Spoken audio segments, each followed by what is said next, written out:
Hello, everybody. Welcome again for tuning in. And hi, Fabian. Hi, Kishan. Nice to see you again. So, what's the time over there in Germany? It's 11:45 AM?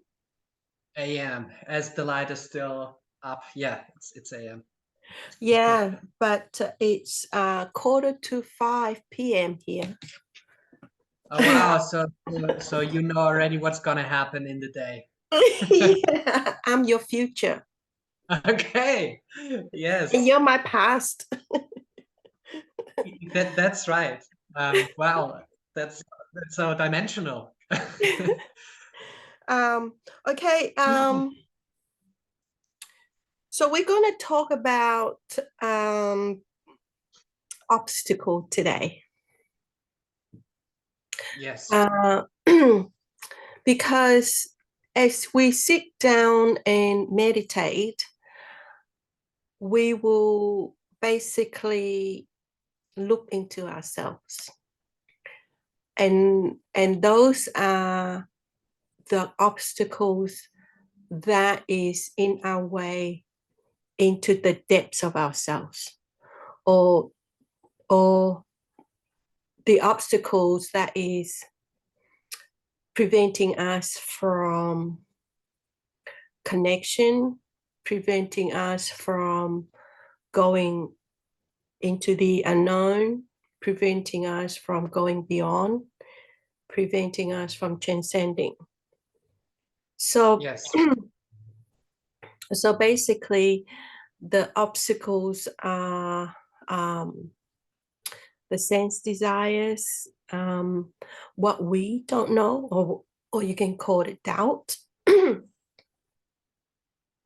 uh, what do you know of obstacles, Fabian? Oh, actually, I encountered lots of them already. Like over the years, I started meditation. Now there's always been different ones. Like in each session, sometimes I wouldn't even be aware of them. Um, yeah, because my awareness was not good enough, my concentration, not like so I know about the sort of five hindrances. So meaning sensual desire. When you're sitting and you're actually craving for something else to happen, or for some stimulus, and then there's like ill will, which can go into different directions, like actually anger, or like even sadness, because as you said, like you're looking inside, and looking inside is actually not always nice.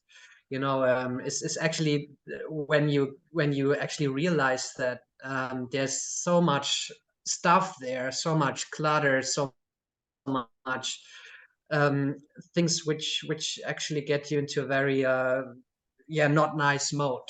Then there's restlessness and worry, like when you go into the past and future, and the mind spins around, and you just want to be everywhere else but in the present moment, as your mind is trained to whatever, being busy and being entertained, or you distract yourself. And then a big one I encountered recently in a retreat was actually sloth and torpor, like meaning being very tired. And the moment I wanted to sit down and focus on the breath, so that was my method.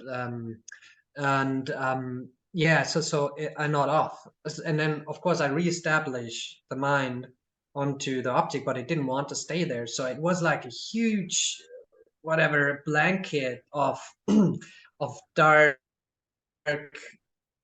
suppressing, muddy sort of layer, which sort of squeeze the awareness off. And um, and of course then doubts appear, right? And that's the fifth one. So actually sometimes hindrances feeding each other, as it's a mess. And then yeah, doubt, am I doing it rightly?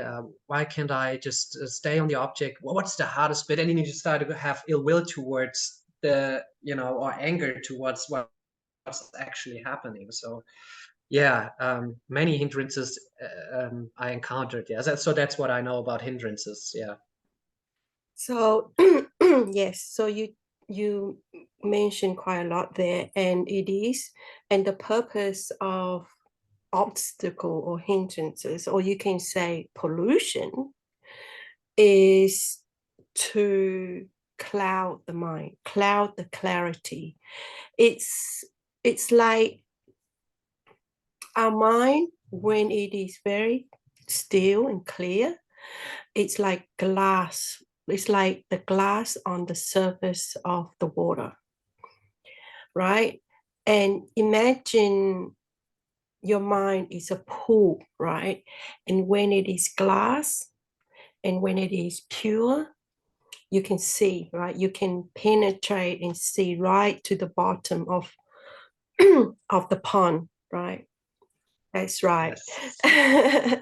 But the normal mind or untrained mind, or even in the progress of training it, you will experience your muddiness. So basically, that's all it is. Hindrance or obstacles or mud is the pollution that prevent you from penetrating the mist, penetrating the unconscious, right? And it's again the attitude. You can't really penetrate your obstacle and know what to do if your mind is polluted and cloudy, right? So Yes. sometimes it needs the perspective of a teacher because they went through it and they Mm-hmm. experience it, and they find ways of uh, counteract it. But it might not necessarily be your way. So again, bring it back to self-awareness and kindness, and just be gentle with yourself. For example, the ill will or blaming is quite a big one, right? Mm-hmm. So you sit there, for example, you're supposed to be meditating, but you feel you procrastinate, or you find excuses not to meditate. And when you do that, you feel guilty, right? So that is ill will on top of the mistake you make, or or the excuse you make, right? So just recognize that, say, today I'm tired, and you just miss it, right? But we should have the attitude of being mindful, meditate, and kindness as taking care of your mind, right? Mm-hmm. So we don't give excuses to brush our teeth or not, right? We take care of our body. We don't make excuses to feed at breakfast. You know, you're hungry and you eat. So taking care of the mind is should be more important, I reckon. Um, so you establish a routine for Mm-hmm. meditation or mindfulness until become a habit. Uh, Once it become a habit, then you just sit, you just make that conscious act of sitting on a cushion or somewhere without expectation. Because if we make meditation as such a holy session or something that is so important, and when you do it, when you do find the time to do it, then they have all this expectation come up. Yeah, it's like work then. It's like a job to do, right? So once it become a habit, then you just sit and you just be in the present, and that's it. You don't expect, you just accept, because you sit every day and you brush your teeth like every day. You don't expect that today, brushing your teeth will be anything extraordinary, something gonna happen. Yeah, that's right. But you'll be surprised when you least expect it.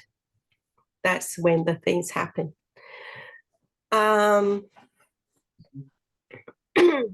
So with me, I think it's boredom. Boredom is my greatest obstacle when it comes to meditation.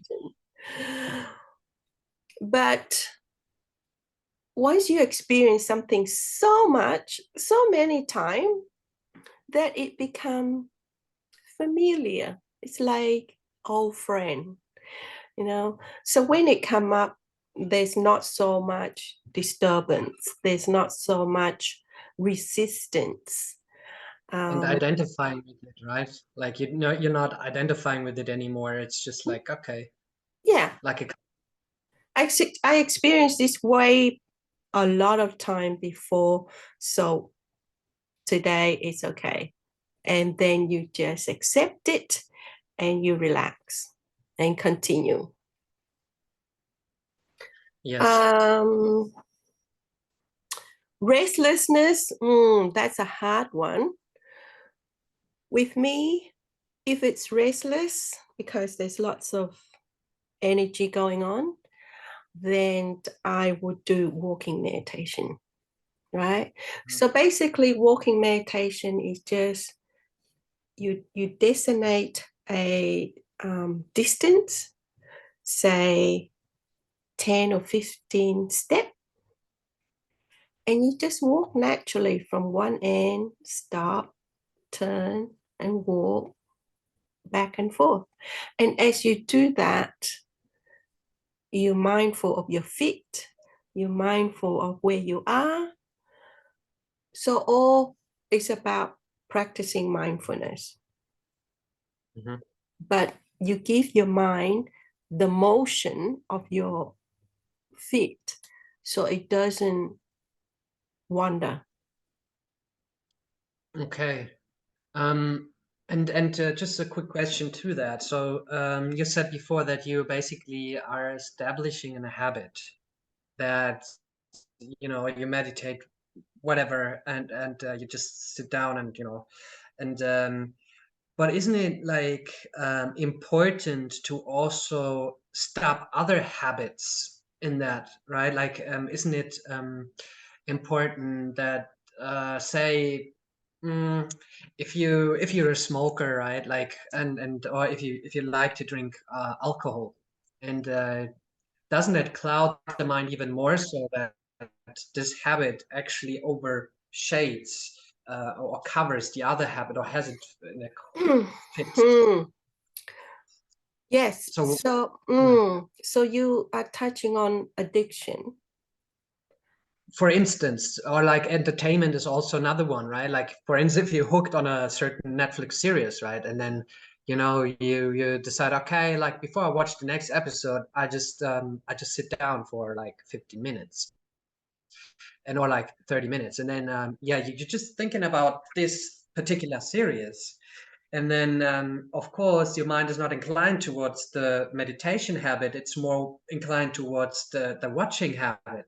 So should you then, is it conducive to really like entertain yourself, or like if you numb yourself with whatever intoxications, or like creativity is another one, right?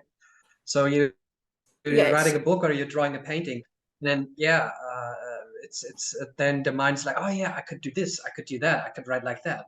So okay, what do you say about this habits and old habits and all that?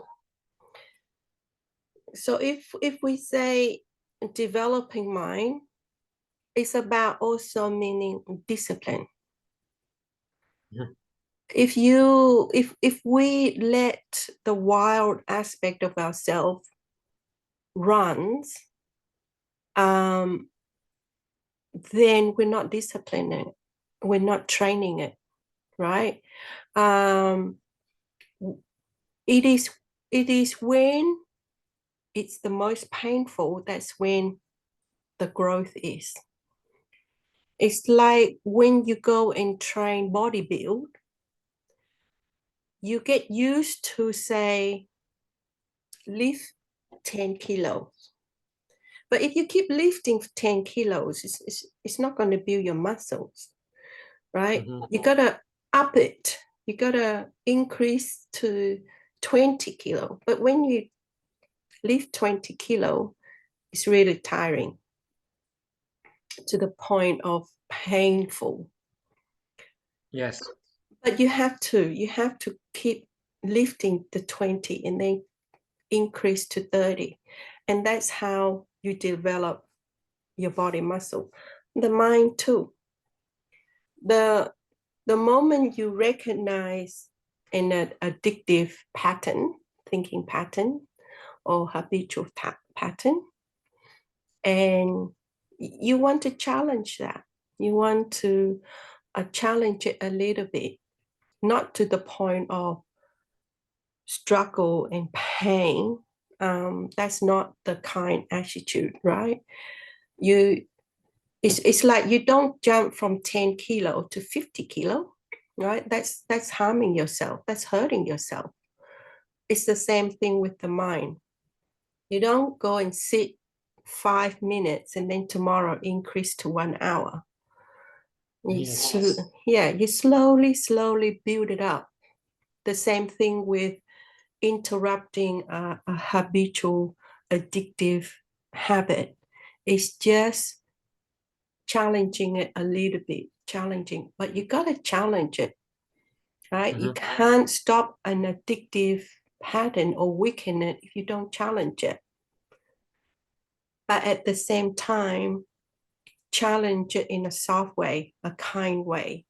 And that's bring it back to self-awareness again. What is your tolerance level? What is your pace?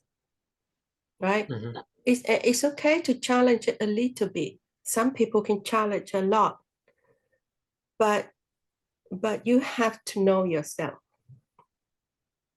Yeah. And yeah, a question just arose, like as you said, like actually, like watching not the outside, but going and watching the inside, seeing all these hindrances and all this clutter and all that stuff, which actually blocks you from, say, deeper and deeper meditation or from clear insight. So you said that's basically it's more or less a painful way of being and overcoming, like, and then there's something which arose. So didn't the Buddha say, for instance, that the spiritual path is happy at the beginning, happy in the middle, and happy in the end? So so it's basically all-time happiness. But for me, that sounds like it's not really. Maybe the outcome after that, same with the muscle, like you train for weeks, and then yeah, you finally see that the biceps has grown. But it's it's not happy at the beginning, right? Or is it? Okay. Let's Training the mind is also about redefining terms, right? What do you understand about the word happiness, right? Because, say, to a Buddha, happy is very different than to a untrained normal person happiness, right? To him, the ultimate happiness is total liberation, right? Total ending, total cessation. But to an untrained normal mind, happiness means satisfying the desires, satisfying Mm-hmm. every craving, right? Yes. But to him, that is total suffering. So when he say happiness in the beginning, yes, it's pain, but it's happy pain. It's like training your muscle and you get all that pain and all that. That is the release, right? The release of the tension. That is a happy pain because you're developing your muscle. The same thing with challenging your beliefs, challenging your addictive patterns, it's really painful because you are not satisfying your craving. You're going outside your comfort zone. You're actually challenging your sense of self, right? Your identity. So it's Yes. not only is it painful towards the middle, it's actually fearful because Mm-hmm. you will see layers of yourself strip and you question, who are you, right? It's really fear. You sense fear. Even with some meditation experience, you sense fear. Fear is the Mm-hmm. thing that will stop you from going further. So you have to investigate, what is this fear? So it's actually like peeling an onion, right? Layer after layer after layer. Nevertheless, it makes you cry, right? So to speak. And just so isn't it like the more mindful you get, or the more actually you're breaking the habits, the more the cleaner the mind is, the more purified, actually, the more sharp it is. So actually, it detects more. It's kind of like, training Sherlock Holmes in yourself to to see actually what makes what causes what, and actually that already is, lifting the carpet, and you see how much. So actually, you have to have the intention of lifting the carpet, meaning you have to want to meditate, or you have to have a certain goal while you're doing it. And then of course all this dust and all that stuff comes up, makes you sneeze, whatever, makes your eye burning, and then yeah, you slowly but steady, like, you sweep it off the carpet, isn't it? Like, so that's the training.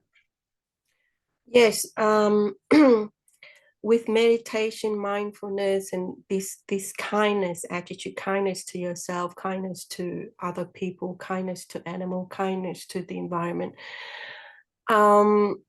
you eventually disengage the puppet from the puppet master, right? So the more you become the observer, the more you see who's the puppet master. In this case, what? You see your feelings, you see how your feeling feed your thoughts, and how your thoughts feed your feeling, and how all of that translate and express out into behaviors. So in counseling or psychology term, you're basically doing what's it called, cognitive behavioral therapy on yourself. Right? You do that Hmm. every day, but you don't know Hmm. that term, right, until you do psychology or counseling, and then you learn, oh, CBT, you're basically doing CBT every day Hmm. for so 10, so 20 years. Yeah, so discipline is one important aspect of it, of course, right? And but also like the the endurance and the patience, right? Because we are meditating, or we start going into the spiritual path because something is lacking. So something is not right. And then of course we have a goal. We read stuff, we see, okay, well, meditation brings you bliss, meditation brings you clarity, it brings you happiness, whatever, develops psychic powers or what, it doesn't matter. But like you have, and then you have this intention and you hold on to it, right? And then it's also hard to then sit down and not hold on to it, right? Right, because if you then hold on to it, this is again bringing up hindrances as clinging, right? So you have a certain desire to attain a peaceful state, so you want a peaceful state and a calm state to happen, but actually it's not you making the meditation, so actually you're just watching the meditation. So yeah, it's interesting to also let go of the goals in that sense, right? Like I say, yes, um, if you make meditation something so important, so extraordinary, to achieve a certain goals, then yes, there will be expectation and attachment and holding on. But if you see meditation as, like I say, a time out for yourself, a peaceful time, then you don't hold on, right? Mm-hmm. Because you can't, if you have the attitude of being nobody, going nowhere, then you can't hold on to anything because you're not being anybody and you're not going anywhere. You're not attaining anything or achieving anything. So you can't hold on to anything. Yeah. Um, and you touch on an important thing. For example, yeah, meditation is not about us doing anything. It's actually the us doing something is, it's very much an art, right? You have to do only enough to remove the obstacle of where you are at that time. That's all. But majority of the time, it's not you doing anything. It's only being, being and watching. The more we Mm-hmm. be and the more we watch, the deeper the meditation is. The Mm-hmm. more we control to do something, to fine tune the techniques, to get to a certain level, then that in itself is the obstacle, the wanting, the control. Wanting, yeah, the attaching towards, yeah, Yeah, and the latching onto, and yeah. because in that wanting and in that expectation, we're not in the present, are we? I mean, you can have it in the present moment, but you're not necessarily aware because basically you're driving, right? You're not sitting in the back seat and watching the driving happening. You are actually, in that sense, you are steering towards, I want to go to stillness, or I want to go to jhana or whatever, you know. Yeah.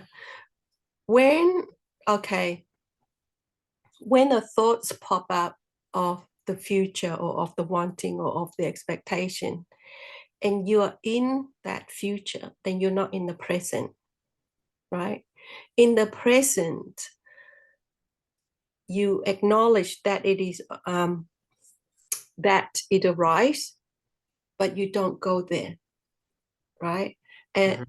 but it will pull you. That is the nature of the mind. That is the nature of the self. The self can't really stand still. That is the nature of the mind to move. Oh, that's actually a good point to talk about next time. Like, what is actually the self? Like, what makes the Okay. self? we But what is the self? Like, when does it start to develop? Like, are we born as a baby and we have a self, or what is it actually like linked with? So yeah. I Uh, wouldn't go into how it developed and how it created because that is speculation. mhm. But I would go into what is the self now? What is your self now? And how can you transcend that? And what does it look like when there is no self? Um, Yeah, and what's the danger of a self actually? So why would it be important to sort of know um, the self, get rid of mm, it? mm. I wouldn't. I wouldn't have that attitude. I wouldn't have the attitude of seeing the self as a danger. I wouldn't have the attitude that to get rid of the self. You need a healthy sense of self because I can see some people go into spiritualism and try to get rid of themselves and they do all this drastic thing and it's so dangerous, right? It's Mhm. really dangerous attitude. You have to have a healthy attitude. It's a tool, right? Just don't identify yourself with the tool. The Mhm. sense of self or your sense of self is like a vehicle and you need it, a healthy vehicle to get you somewhere, not getting Yes, you that's somewhere. The language is in itself quite misleading. Um, but for now, yeah, we will talk about conventional language. Yes, yes. I mean, Conventional yes, language and conventional reality. yes, exactly. Like, so that there's actually another topic, like, the conventional and the ultimate reality, actually. Yeah, yeah. And So that's yeah, that's very a interesting to talk about. yeah. So we'll talk about sense of self and the nature of reality. How's that? Next Yeah, time. definitely. Like, that's important. Um, yeah, because we're growing up, and then we see it and experience life, and we think that's it, that's life, and we think it has to be this way Mm, because whatever. But like we don't know what's behind that. It's like with the iceberg, you only see the tip of the iceberg. You don't know this vast, massive, piece and our sort of mountain-like mm, mm. size of it or reality of it, right? So yeah, so we have two more topics lined up there, so that's very nice. Yeah, yeah, yeah. It will be a big one. But I will attempt to explain and give analogy so that everybody can understand. Um, yes, so Yeah. thank you for tuning in today, and we'll see you next time. Yes. Okay. Yeah. I'm looking forward to it. Bye, everyone. Bye.